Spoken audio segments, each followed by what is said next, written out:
Hello everyone, it's me, and today let's watch Disney's Dumbo together. Let's go.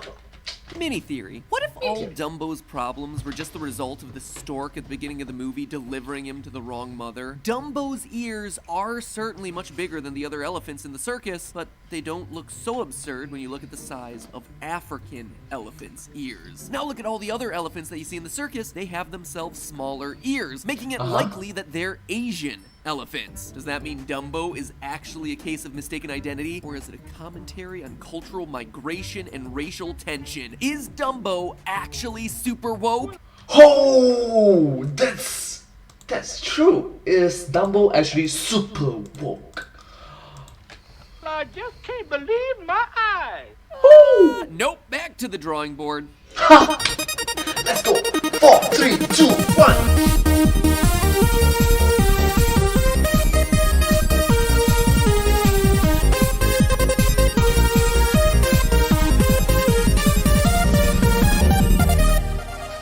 Internet, welcome to Film Theory.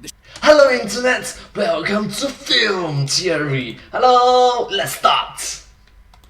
Show that proves a theorist, much like an elephant, never forgets. To overanalyze, that is. With the recent release of Tim Burton's part live action, part CGI, all weird version of Dumbo, I've been thinking about Disney's iconic original from 1941. Now, I respect this movie for a lot of reasons, but today I respect it mostly for its brevity. It's rare that I get to do a film theory on a movie that is only 64 minutes long. Endgame, love you, but you're gonna have to build in a pee break or find an editor who can make some hard choices. Take a lesson from Dumbo here, friend. Brevity is next to godliness. And keeping it brief is probably the best thing for Dumbo since, you know, it's a movie loaded with racial stereotypes.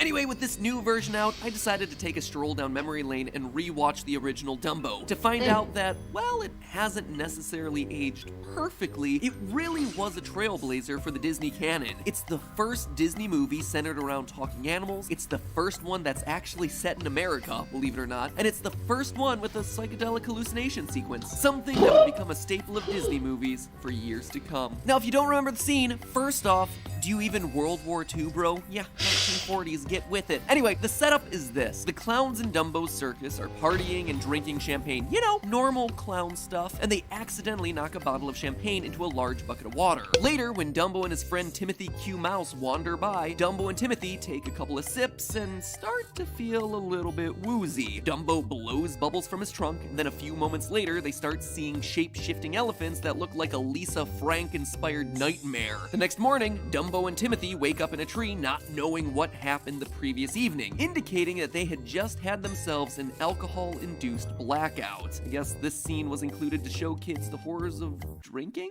Or the magic of drinking? Again, these were weird times back in Disney canon, so yeah, these were weird times back in, the historical... back in the old days. Maybe we don't speculate on the motivation behind showing this to kids, instead just going with the fact that it's a weird moment that raises some really weird, but also some fascinating theoretical questions. So yes, today I am answering the question that no one has thought to ask in over 60 years of this movie being out to the public. What is actually happening here? Is it possible that Dumbo, a baby elephant, is actually getting himself shwasted at basically toddler age? I mean, I'm no expert on alcohol, but this scene seems insane. Yeah, he seems kinda high.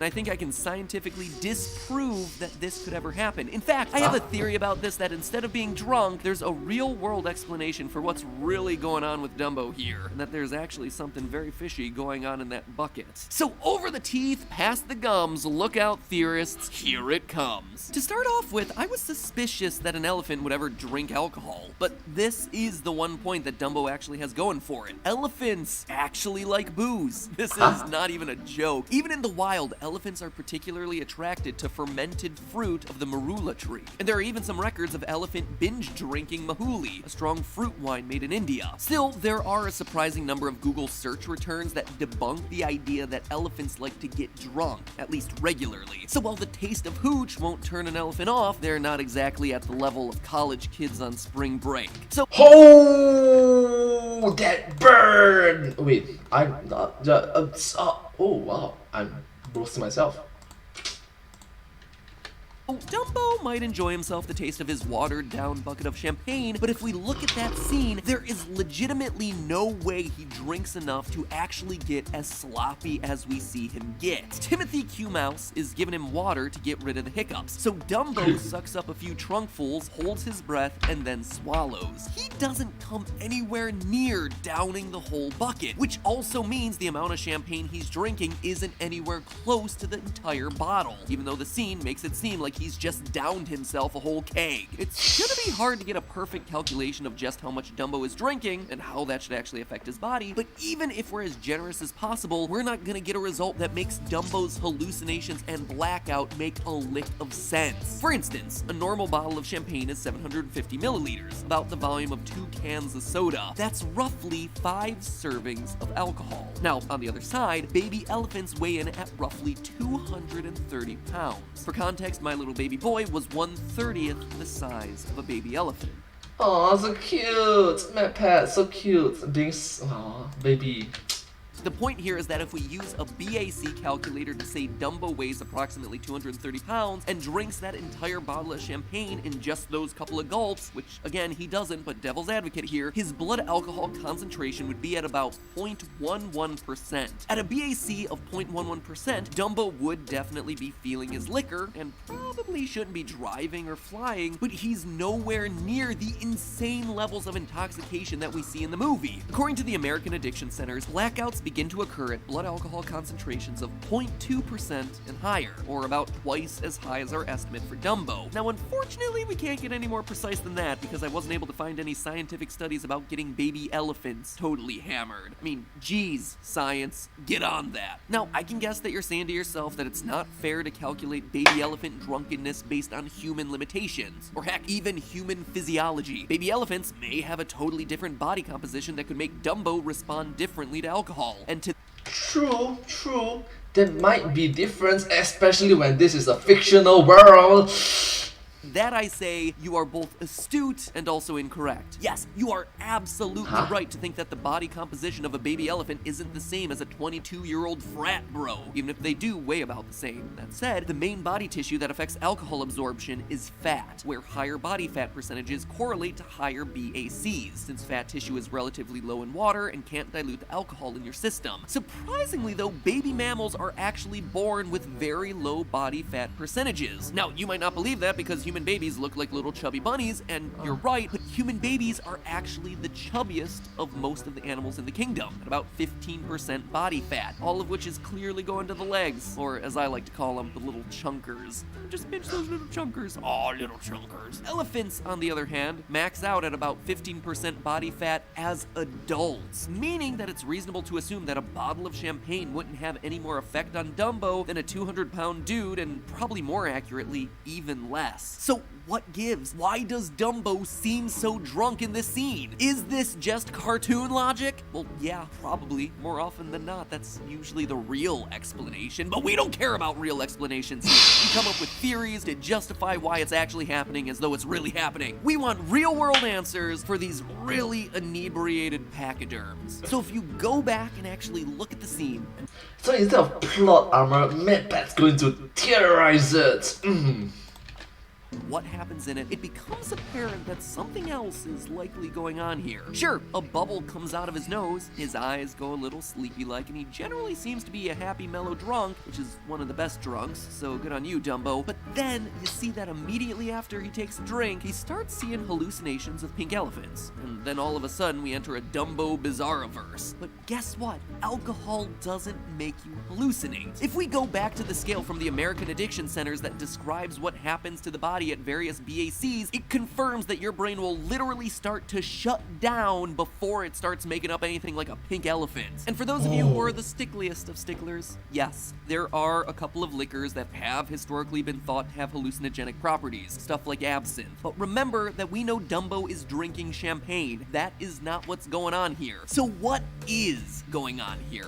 So it's about the different alcohol involved, and this baby is drinking champagne. Come Can't mess it up. Well, it turns out there's another way to explain the crazy things that Dumbo and Timothy Q. Mouse see. And to figure out what that is, we need to look closer at what the heck was going on in those hallucinations. Did you know that not all hallucinogens are created equally? They're actually split into 3 major categories: psychedelics, dissociatives, and deliriants. Now, Psychedelics, dissociative, delirious. I'm a control freak who gets nervous about taking too many ibuprofen for a headache, so the information I give you about hallucinogens is rooted squarely in my research and not in my own personal experiences. Yes, taking too much ibuprofen is bad for your body. Alright? So take that for... Like, case in point, you don't just down one entire bottle per day. You don't do that. what it is. Because drugs are bad, okay? The first category, psychedelics, include the things that all the hippies wrote songs about back in the 70s, before immediately going to rehab. Stuff like LSD, shrooms, peyote. Those psychedelics enhance or alter things that are real, like seeing the colors or shapes in a picture changing or blending. Dissociatives, like ketamine or nitrous oxide, are associated with the feeling of stepping out of your own body, or like you're dreaming, but you know that you're powerless to stop it, which honestly sounds like the worst experience ever, but again, you do you, internet. Deliriants aren't generally used on purpose because they cause nightmarish swings in mood and extreme confusion that they would never be considered fun. Remember Atropa belladonna, the poison that we concluded was in Snow White's apple? Snow White's apple, the video about Back it. in that past theory, Atropa belladonna is actually a deliriant. It's not good stuff. You don't want to be messing around with it. So what's Dumbo gotten himself into? Given that his dream sequence in the movie starts with real bubbles that Dumbo's been blowing, which then proceed to shift in shape and color, the likeliest substance that Dumbo and Timothy have consumed is a psychedelic, the one that morphs what you're already seeing. That limits our list of possible substances way down to about 5, since most psychedelics are derived from just a small number of plants. So now let's look into some history. Dumbo is set in Central Florida around 1941, but common psychedelics like Back in the days, it's wartime. Unfortunately speaking, it is wartime. LSD weren't synthesized in a lab until 1943, and would have been very unlikely to end up anywhere near Dumbo. So what we're really looking for here is a naturally occurring substance, probably a plant. That makes mescaline a possibility until you consider that it's derived from the peyote cactus, and Central Florida is not a native home to that particular cacti. Nor do we ever see a cactus in the film, but there is a psychedelic that can grow in the wild in the same area that we're looking at in Dumbo. It's called psilocybin cubennis, aka the magic mushroom. These mushrooms grow naturally in the wild, including in Florida. They have psychedelic effects, and they don't require a large dose to actually get those effects. Literally, it's just a gram or 2 of the stuff, and it causes plenty of hallucinations. From, wait, a baby elephant's okay. It works. Now, you might be saying that all of this is circumstantial evidence. I mean, just because Dumbo experiences the effects of consuming a psychedelic mushroom that can grow in the wild near his circus doesn't really mean a whole heck of a lot. It's not like there's any reason to believe that those mushrooms would be more likely to be in and around his particular circus, right? Wrong. You see, psilocybin cubennis is what's known as a coprophilous fungus. In layman's terms, it likes to grow and poop. The way these fungi reproduce is that they release their spores through the air to land on nearby vegetation, which So, the more you think about it, it's more like, surprise! which, when eaten by herbivores, gets completely passed through their digestive systems and then out the poopy end, where the mushrooms then grow in whatever comes out. So, what would be a great place for psilocybin cubennis to grow? A circus that houses elephants and hippos that are eating tons and tons of vegetation, thereby creating more and more spores. That water bucket that Dumbo and Timothy drink from has been sitting outside. Heck, it even looks pretty dirty in the movie. It happens to be in the perfect habitat for psychedelic mushrooms, and with the optimal growing conditions for the mushrooms around it. Honestly, I'd be more surprised if that water weren't contaminated with some hallucinogen. And it's certainly no surprise that Dumbo gets himself a bit trippy after chugging a few trunkfuls. So there you have it, friends. Dumbo isn't drunk. It is simply not believable that he would black out after a few sips of diluted champagne water. Instead, he just got himself the wrong end of a potent little mushroom. Oh, and next time that you're in Florida, or when you hear about something crazy going on down there, like someone chasing people around around a gas station with an alligator, it might not be their fault. After all, there is something in the water down there. But hey, that's just a theory. A film theory. And wait a minute, are we sure that Dumbo can even fly? What if the whole audience is hallucinating? Oh my god. The bitter irony of this whole thing is that it's a children's movie, a Disney animated children's movie, and yet I guarantee this video gets demonetized for talking about it. It's not our fault that times have changed, people. Okay, I guess the more you know, suppose. Anyways, if you don't like this video, please remember to like, share, and subscribe to my channel, and comment down below if you have things of us. Don't forget to follow my channel, and I sincerely appreciate all of your support and encouragement for my work. Thank you so much. Genuinely grateful for it. If you do like this video, yes, I hope that you guys watch my other videos as well, so thank you so much. But hey, that's just a theory. A film theory, and cut. And I hope to see you all in my next video. Bye bye! Bye bye, bye bye. Subscribe. Thank you.